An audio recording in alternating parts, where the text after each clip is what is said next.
Welcome to the Champagne Room Conversations, where we uncover the untold story of men, love, intimacy, and what it really takes to sustain love. And I'm going to start by saying, I love men. Like this offering, the conversations, the Champagne Room, this is coming from a deep respect for men and what they stand for and who they are. And I think it's time to invite men and their perspective to the table because let's just be honest, most love conversations are led by women because women love talking about love.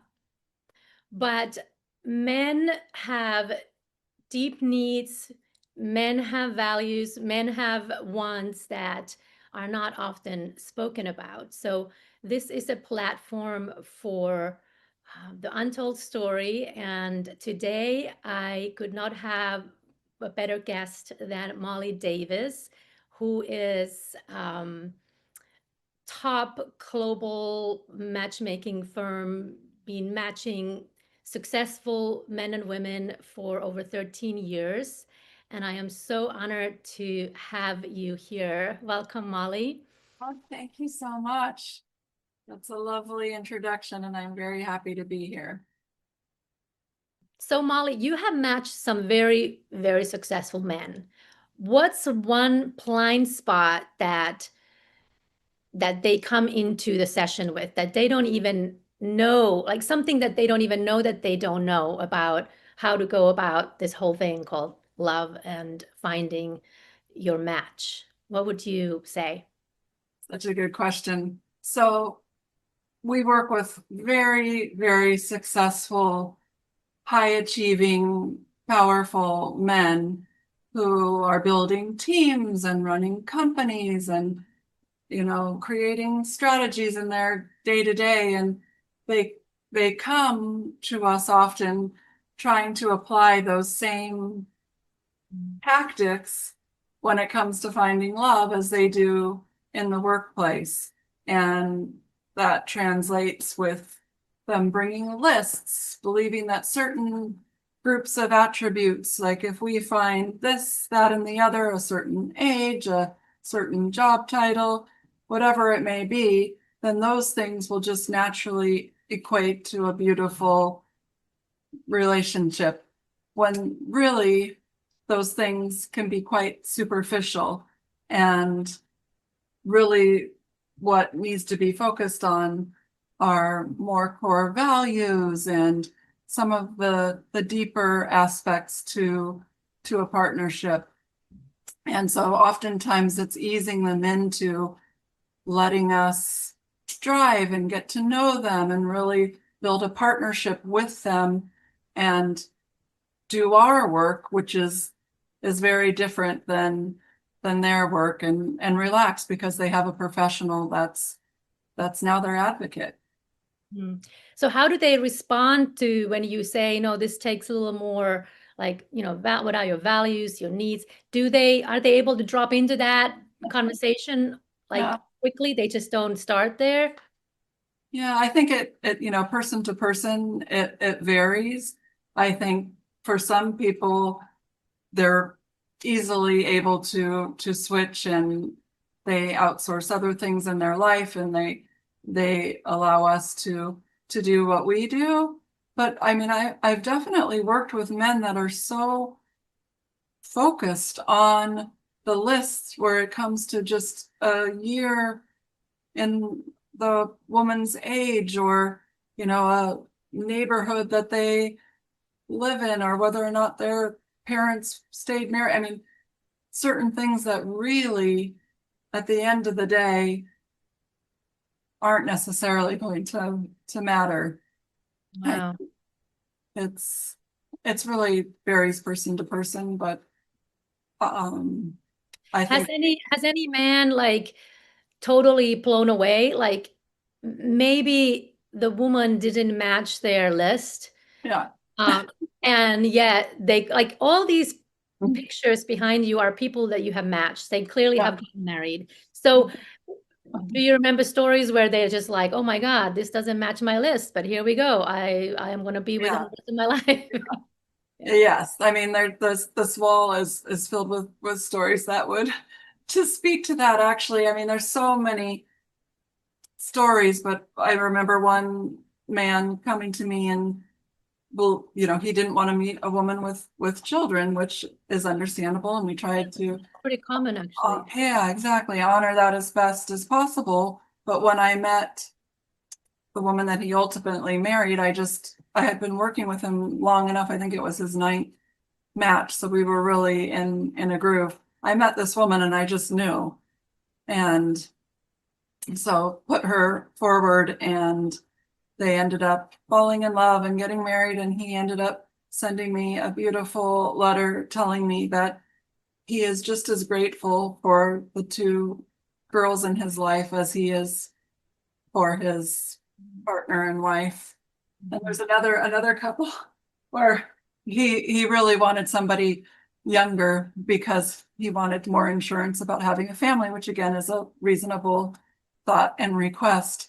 But when I met the woman that I knew would be best for him, she was a few years older than what he had requested. And at first he was mad at me. And he Mhm. said, Molly, I'm falling in love with this 36-year-old woman, and we're never going to be able to have a family. And they ended up getting pregnant before they got married. So Amazing. Why did he say that? Why did he say that he's not able to have a family? he was just so, I think that they're so, I mean, today, most women in their 30s who hope to have a family someday are taking measures like freezing their eggs, but there is a lot of information out there that it gets more difficult I as, see. but Okay. there's really no guarantee at any age, right? You could, but it was just so funny that they even had an unplanned pregnancy. It was so easy. That is such a great story. I love that. Yeah. Yeah, I love that. So what about women? Just a little bit about women. Like, what is it that women, in your experience, want? And what is something that men just keep misreading, like, or missing it? Like, is there a certain thing that women want from men and men don't quite get why? Or they keep missing that, they can't quite give that. I think that women and men essentially want so many of the same things, but women, they want your attention.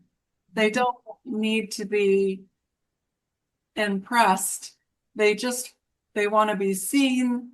They want to be heard. They want you to be curious and just present with them in the moment. I think, there's so many distractions throughout the day and everybody's so busy. When they sit down with you, they just want you to really be there with them. And, once you're in a beautiful, blossoming relationship, they want you to be their advocate and their champion and their partner. And they want to be desired and appreciated. Hmm.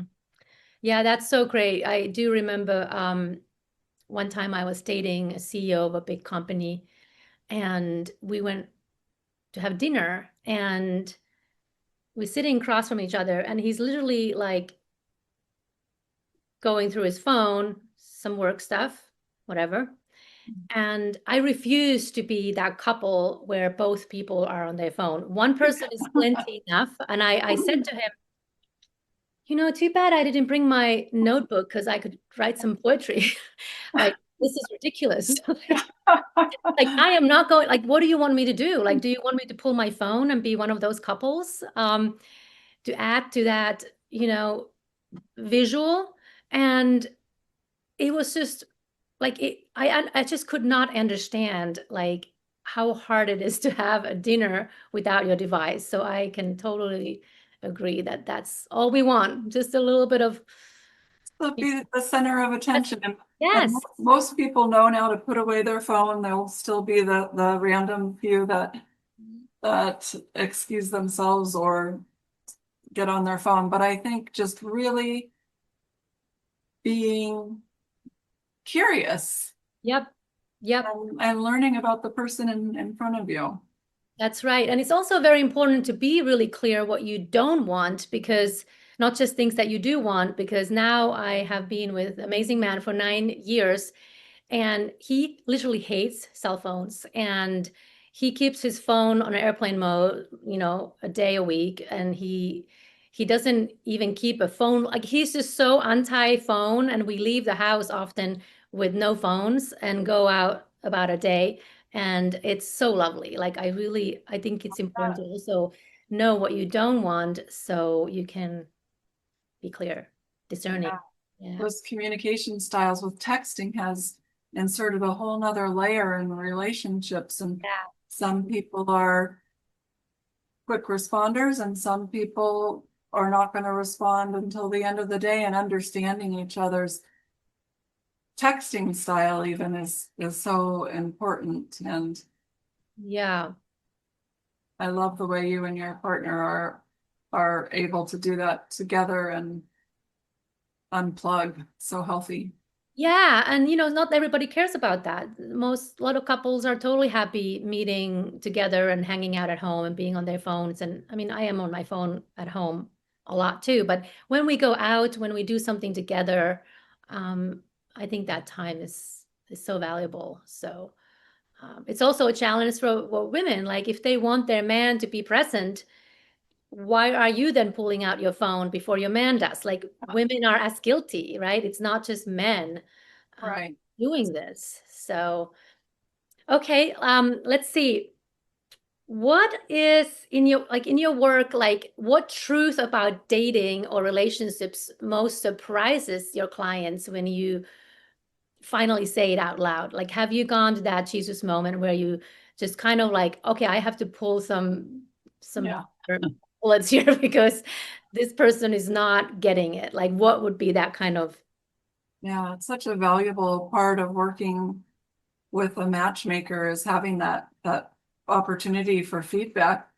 And it really takes building that trusting relationship with your client so you can share with them and it's received in the spirit in which it's delivered. But yeah, I've had some pretty inspiring moments where I've shared feedback and it's been transformational. I had a client who was in his late 70s, super powerful man who is probably surrounded by people who are yesing him to a certain degree throughout the day. And he was in a relationship with a woman that he really cared deeply about, and the relationship was not moving forward because she wasn't comfortable with his communication style, and he was very forceful and intimidating in the way that he communicated. And I shared that feedback with him, and he was in the car with his driver, and he asked his driver, who's been with him for so many years, so and so, have you ever heard anybody share this with me before? And he said, no, sir, I haven't. And it was such an aha moment for him, even at that age, that he wrote a beautiful thank you, saying that never had he heard that before.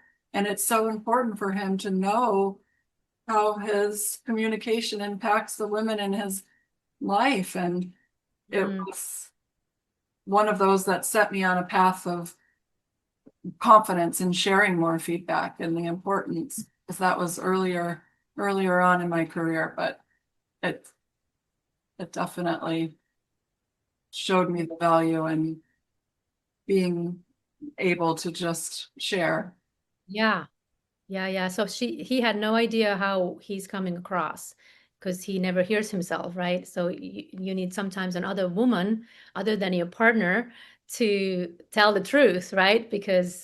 And that's the beauty of this kind of work, because men don't often have someone to talk to. I mean, they have their peers, but again, how often, I guess men do talk about relationships, and we'll find out once I start also interviewing men, but like, how valuable it is for a man to have a female, like someone professional who is a clear mirror and he can just reveal these things and get feedback. Like it's priceless.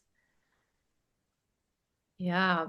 So what's one thing that, and this kind of maybe relates to that one, is like if you could tell one man right now, like shake a man and tell one truth about women, what would you tell him? Like what is it that we want other than the presence and the communication? Women, they want to be desired, they want to be respected. I'm trying to think of one. They want so many things, the same things that you do. I think a lot of the men do. I think that they really, it's so similar, and everybody really just wants somebody who respects them for who they are as a person, their authentic self. Mhm. Um, I know that's not very sensational. I guess another thing that I would say is stay open. We've all heard you don't know what you don't know. It's so incredibly true. You may think you know everything that will work for you, all the attributes that you need in a partner, but there are so many possibilities, I promise you, or things that you've never even thought about before. And so it's just staying open to being surprised. I see Right. people are surprise themselves all the time. Maybe there's something a little bit different than you've ever experienced before. Don't don't rule it out. Check it out. Mhm. It's learning over lists and experimenting. I think just staying open to something that you've never even dreamed of before becoming the focal point of your relationship, something that you just never even knew you were going to love and value so much.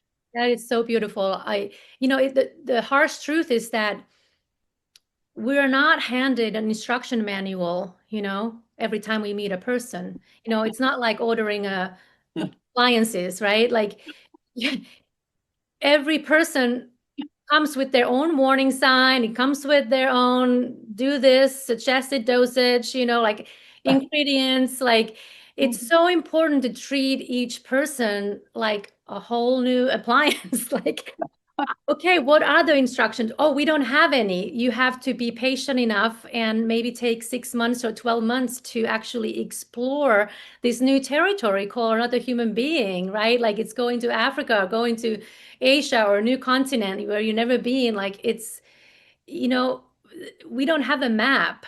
And the only map is your own commitment and integrity to stay with the process, right? Like you gotta be curious enough, and then you will learn how this particular person wants to be held, right? So important. That's so well said, Rika. It's right, not rushing through Yes. opportunities, staying present and honoring the potential. It's Yeah. so easy to get distracted, and I see people miss the opportunity to develop relationships all the time because they're not staying focused. I mean, that's one of the advices that we're able to bring to the table is, this there's everything here. Why rush past this? Yep. Peel Yep. back the layers, because investing that time could result in your forever person. That's right. And I was just talking about that the other day. I think I wrote a Facebook post about how the dating apps, I mean, I understand a lot of people do find, there's 10% actually, I think, people who find their person on the dating apps.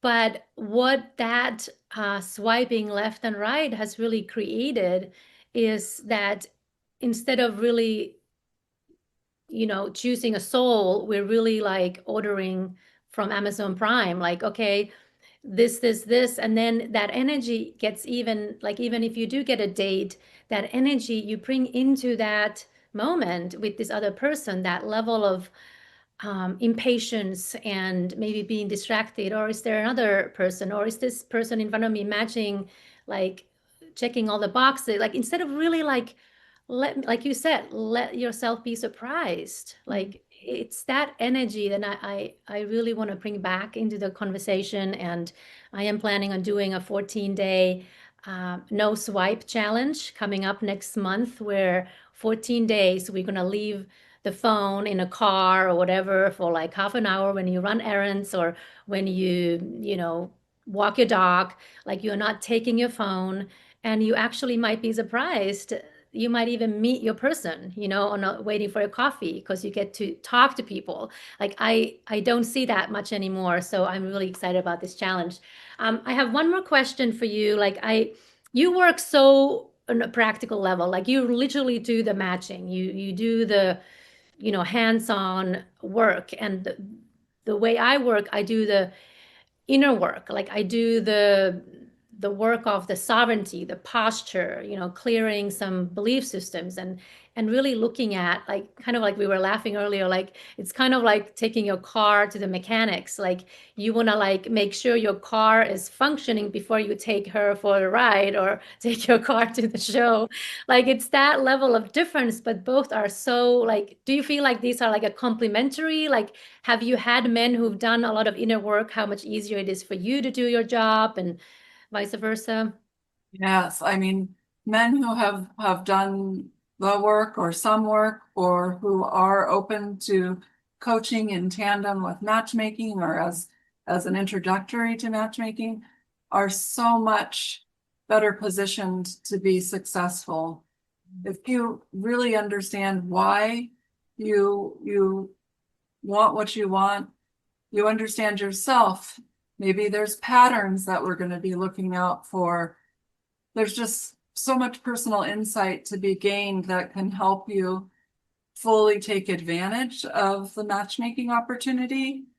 And so I think it's a wonderful addition to supplement the process. It's been real. I've seen it firsthand, and I definitely think it's a great combination. Very Yeah, powerful combination. that's great. I love that. Like, yeah, the champagne room is really, the intention behind that is really bringing all that shadowy stuff, or the taboos, or the unspoken things that the strip clubs represent, like bringing them on the table, bringing them to the daylight, and starting to have these beautiful conversations about what men are really wanting in love. And I really, really, I'm so grateful for your wisdom and your time and your truth and your fire, Molly. So thank you for taking the time to join in this conversation. Is there any last words that you would like to? I'm also, by the way, if you want to work with us, I'm going to also provide links somewhere around wherever you're watching this. But is there any last words that you would love to send us with? I just thank you, first of all, for having me. And I know we could go on and on and talk about love forever, but And we will. yeah. And we are. No, I just be present. There's love everywhere. There's Love that. so Oh, there's much to love learn. We everywhere. are all love, and Amen. mhm. Wow. Mm. And the mission at the firm that I work for is we transform lives through purposeful connection and love. And it's, you know, it's a beautiful job to have. It's the most meaningful in the world. And thank you all for listening, and thank you for being interested in love and sharing it in the world. And I hope everybody here experiences a beautiful partnership. And thank you again for having me. Thank you, Molly. Yes, we definitely wish that for everyone. More love, not less, right? Thank you, Molly. Thank you, everyone, for Thank listening. you. For now.